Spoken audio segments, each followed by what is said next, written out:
Okay, thank you, Yogi, for my introduction. And first of all, what an inspiring story, Jumar. Okay, especially what I loved the part is you are an inspiration to many people, especially your kids, your family. This is such a blessing. And weight is just a byproduct, especially the CRP level and the TSH level that you have improved is amazing. And congratulations to the coach, Aarti. Let me share my screen. Let me know once it is visible.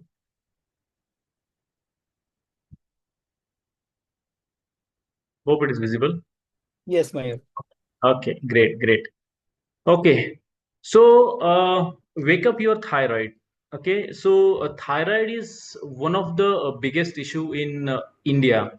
In India, according to the report on 4th of August 2024, 42 million people in India are suffering from thyroid issue. Okay, and if you don't want to be lucky among those, then this session is for you.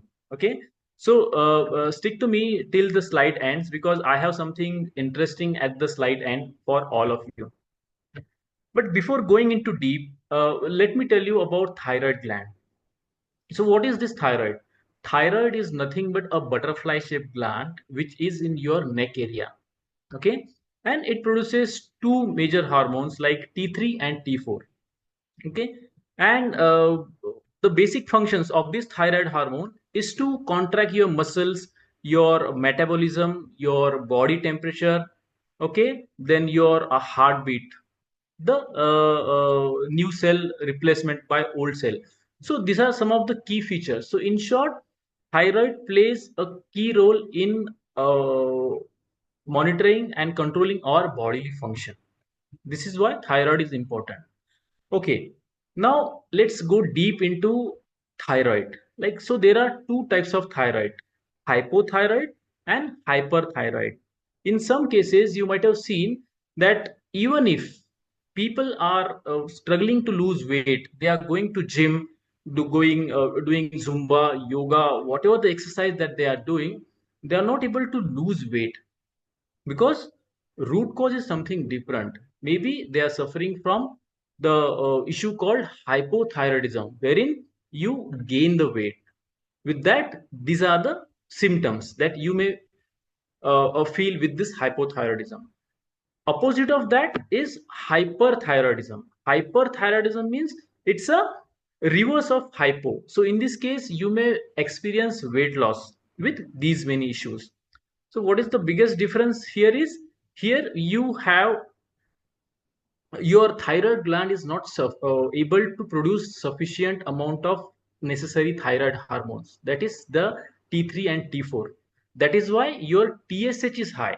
Okay, in the upcoming slide we will discuss more about that, like why TSH is high. On other side, TSH will be low. Now what is TSH? Okay, so let's say now imagine you are suffering and you are experiencing one of the symptoms. Let's say you are struggling to lose weight, okay, or you're struggling to gain a healthy weight. Then what you do, you will go to your doctor maybe, okay, or the physician. Now what he'll ask you for blood report. Okay, so in blood report he may ask you to get your thyroid level checked. Okay, so this is how it looks. So basically, like I said, thyroid is consisting of these three major hormones like T3, T4 and TSH. Okay, so in this green zone, if you see, these are the reference ranges. So it's obvious that if the values are within range, then it's a healthy thyroid. Okay, but any of these values, if it is out of range, then you can say this is unhealthy thyroid. You need to take some action on that. If you don't take action, the condition may get worse. So now at least you got to understand ki your thyroid is unhealthy with this report. Let's say if you're going with the unhealthy thyroid condition.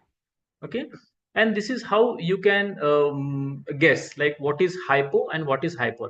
So in your report, if your T3 and T4 levels are low, TSH is high, that means you're suffering with hypothyroidism. Reverse of that is hyperthyroidism. This is how you can interpret your blood report. Okay, now let's say you are detected with hypothyroidism. Now what to do? So let's understand this concept in detail. Okay. Now, this is one of my personal interesting part, and hats off to the creator, that is the Almighty. Now, I'll tell you how this body function works. Okay. So, like I told you, T3 and T4, these are the basic hormones which controls your body activity, especially metabolism. Okay. So, if it gets low, then to increase this T3, T4, okay, the signal goes back to the pituitary gland. So pituitary gland, it is a small like circular shaped gland in our brain. Okay. So what it does, it releases the hormone called TSH, thyroid stimulating hormone. Okay. So once it increases TSH level, okay, it gives more command to our thyroid level to produce more T3 and T4. Okay. But to get more TSH, again our brain is releasing one hormone that is called TRH, thyrotropin releasing hormone. So the feedback loop goes like: brain releases TRH, which activates your pituitary gland, which releases the TSH, which activates the thyroid hormone, and again it is releasing T4 and T3. Okay. So this is how the feedback loop works. And here I want to mention one major important, I need your attention here. T4 and T3, okay, these are two basic hormones. So T3 is the active form, okay, which is only 20% by your thyroid hormone, which gets converted to from T4 to T3 in your liver. So 80% of the conversion happens in your liver. Okay. So this point you have to remember. Okay. So what can go wrong? Let's say you are suffering with hypothyroidism now. Okay. So there could be two major reasons. First one is liver dysfunction. Like I said, 80% of conversion is happening in your liver. So if you have any liver related issues, then maybe your liver is not like converting T4 to T3. Second one is Hashimoto's disease. Okay. So this is the immune system disease wherein your own immune system attacks your thyroid gland, which is causing hypothyroidism. Okay. And now again, one point to note here: the treatment for both the disease, both the symptoms is different. So you have to be sure, like, okay, do you have hypothyroidism because of liver dysfunction or because of Hashimoto? Okay. Again, interesting part: liver. So, like, in human body, liver performs more than 500 functions, and one of the major function is this conversion of T4 into T3. Because this T4, if you see, this 4 indicates number of iodine molecules attached to that particular enzyme. Okay, so in order to get into active form, it has to release that one extra iodine, and that happens 80% in liver. So if you don't have the liver healthy, then this conversion will not happen, right? And these are some of the possible root causes of the liver inflammation. Like maybe you have type 1 or type 2 fatty liver, you have some nutrition deficiency, toxin load, chronic inflammation. So these are some of the possible root causes. Okay. And these are some of the symptoms like weight gain, fatigue, slow digestion, hair thinning. Because of this, you are suffering with hypothyroidism. So how you can detect it? Like we discussed earlier, if you have low T3 and high T4 or normal T4, so in that case, it may be the issue of hypothyroidism. Okay. And abnormal function test. So LFT in your blood report, when you do the blood report, there is one parameter called LFT, liver function test. There you can check that. So if the liver is not healthy, then that may be the reason for this issue. Okay.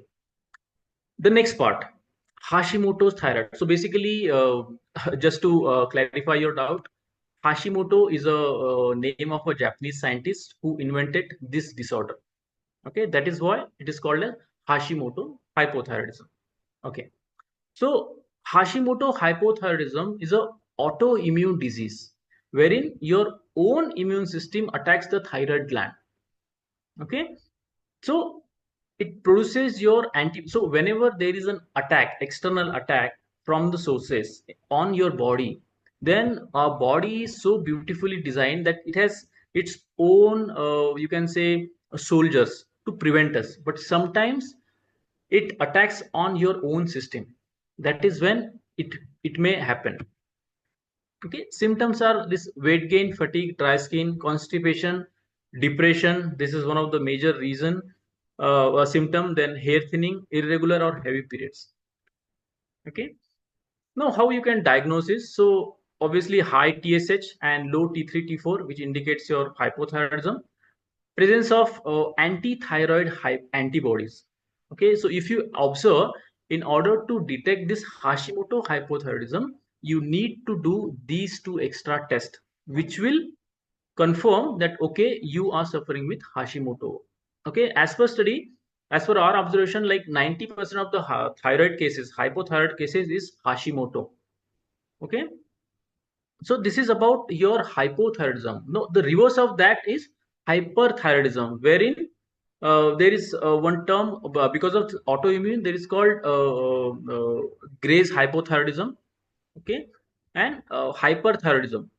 So that is this reverse. So in both cases, these anti-thyroid antibodies will help you to detect whether it is because of your autoimmune problem or because of your liver dysfunction.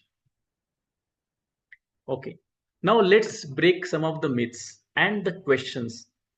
Like, personally, I'm getting a lot of questions regarding this thyroid, like why after pregnancy we have issues in thyroid hormone imbalances. So that term is called postpartum thyroiditis. So why we have issues in the thyroid after pregnancy? Because of hormonal fluctuations. During pregnancy, woman undergoes lot of hormonal changes, especially estrogen level. Their estrogen level increases. This causes hormonal fluctuations which may end up in your thyroid hormone imbalance. Immune system rebound. Okay, so again, our body is so beautifully designed. Is during pregnancy, our immune system gets suppressed to protect the baby. So once it is normalized, then your autoimmune system rebounds, and that triggers the autoimmune attack on your thyroid. Then nutrition deficiency. Obviously, in the pregnancy, you need a lot of nutrition for yourself also and for your baby also. So the some of the nutritions are iodine, selenium, zinc, and B12. These are crucial for thyroid function. And during pregnancy, if you are not getting these nutrition, then it may deplete your nutrition level. Stress and lack of sleep. Obviously, if you are a parent, if you are a kid, then you have noticed this, like new moms experience physical and emotional stress. If they don't get sleep, they'll get depressed, and the cycle continues. So these are the key reasons why thyroid issues happen after pregnancy.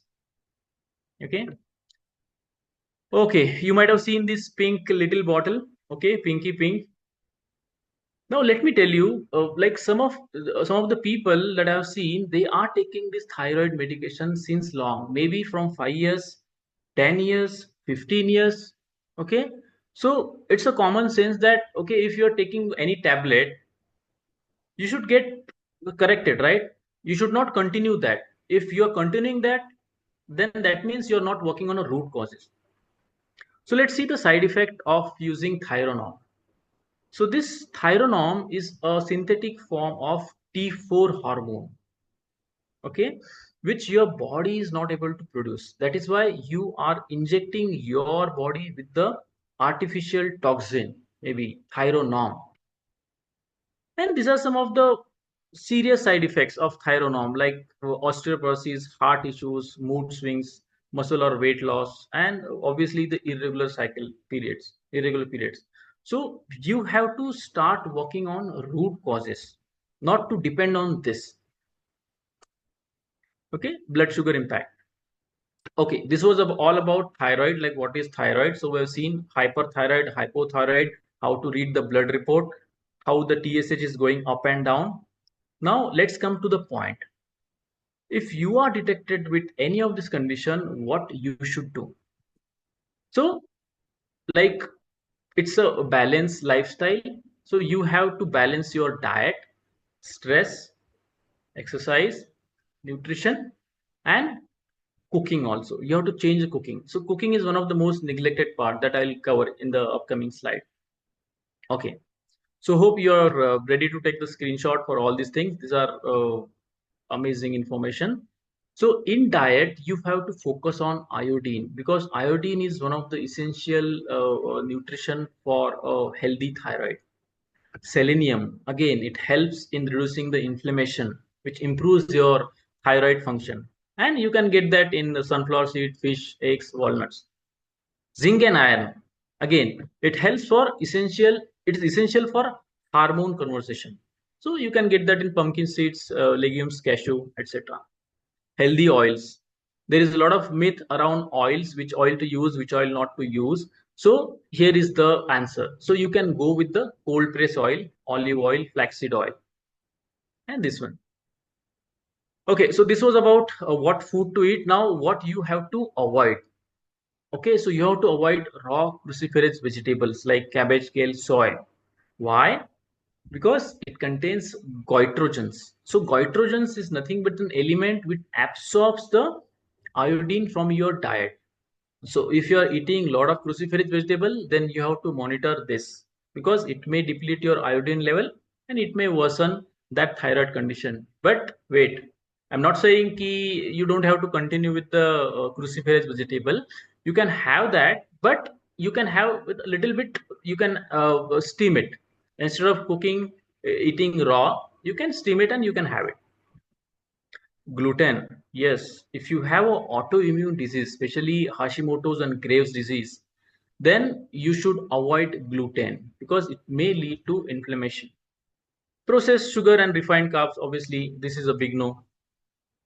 Okay, then second pillar is stress management. Obviously, if you have a lot of stress, then your cortisol level will increase and it may disrupt your thyroid hormone conversion from T4 to T3.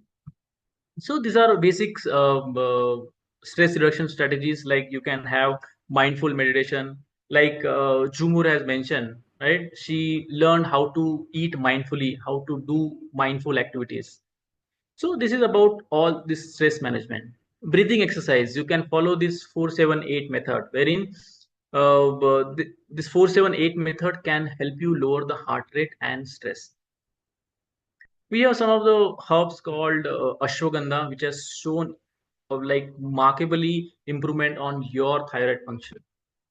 Quality sleep, obviously, because if you're having a deep sleep, okay, then obviously your stress will come down and it will help you manage your cortisol level. Next point, exercise. Again, if you are suffering with this condition, you should go for the exercise which is suitable for you, not like if 10 people are going for gym or yoga or zumba, you are also going. No, before going that you should check your blood report, and according to blood report you should consult your wellness coach and then he can guide you. So exercise part, if you are suffering with hypothyroidism case, then the best exercise is low impact strength training, okay, which may prevent your muscle loss and improve metabolism. Yoga and pilates, these are the basic flexible postures that may help you. Then swimming, walking, this may help you. Okay, you have to avoid over exercise because if you go over exercise, it may increase your cortisol level and again it may disturb your thyroid hormone functioning. So this is about exercise part. Okay, fourth one, again, the important part, like I told you, nutritional deficiency. So these are some of the key nutrients like multivitamin, multi-minerals like selenium, zinc. Okay, omega-3 is one of the major nutrition that you should focus on, which helps you to reduce the inflammation. Vitamin D levels, vitamin B12 and magnesium. So in most of the cases, if you see, if you are suffering with thyroid, your vitamin D levels is down. Okay, so there is a direct relation of vitamin D and thyroid. So you should focus on these key nutrition. And you have to limit processed food and artificial sweeteners. Okay. Okay. This is the most neglected pillar in this store, in this 5 pillar, toxin free cooking. So if you are using aluminum cookware, non-stick cookware, or pressure cooker, you should get rid of it. Okay, because this EDCs, endocrine disrupting chemicals in plastics and this cookware, is affecting your gut health. It may mimic as a estrogen hormone, okay, a toxins, and it is interacting with your thyroid functioning. How to reduce that? Yes, you should reduce high steel cookware. Maybe you can confirm this with the person who invited you here. He or she may guide you. Okay, you have to switch to organic vegetables and groceries. Filter tab, if you are using filter tab, be sure that you should have the filter on that, because a lot of tap water is now loaded with fluorides. And the pressure cooker. So if you're using pressure cooker, again, our food is not designed to cook on that high temperature. So you should avoid pressure cooker and you should go with these type of cookwares. Okay, with this, these are some of the transformation stories. Madhura from Mysore, she reduced the TSH from 7.88 to 5.94 with the weight loss of 13.6 kgs. And again, like Upali, Dilip, Rupa, they also got a good results. And obviously, like I said, weight is just the byproducts. The most important part is they could reverse their thyroid, PCOD, and other related issues. With this, sign